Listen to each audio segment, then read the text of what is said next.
உழைச்சி சம்பாதிச்ச காசு அத்தனையும் இவங்க இல்லையா போய் சேரணும். இதுக்கெல்லாம் காரணமாக நான் இருக்கேன்னு நினைக்கும் போது தான் எனக்கு ரொம்ப கஷ்டமாக இருக்கு. வேறு அண்ணன், எது நடக்கணும்னு விதி இருக்கோ அத்தனை நடக்கும். என் அண்ணன் அப்பவும் சொல்லிக்கிட்டே இருந்துச்சு, அவன் காசை திருப்பி கொடுத்துருவானான்னு. நான் கொடுத்துருவான் ரொம்ப நம்பினேன். எனக்கு ஏதோ மனசுக்குள்ள அப்படி தோணிக்கிட்டே இருந்தது. ஆனால் அதே நடந்துருச்சு பார்த்தியா. புறன்னு மாமா வந்து பேசி பார்க்கட்டும், என்ன சொல்கிறான்னு பார்க்கலாம். சத்யன் சாரும் வருவார்ல. ம். சார் எடுத்து சாப்பிடுங்க சார்.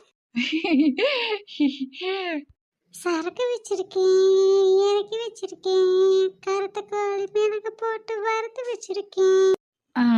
எல்லாம் சரி. கிட்ட வந்து எடுத்து கொடுக்கலாம்ல. என்னங்க சார்?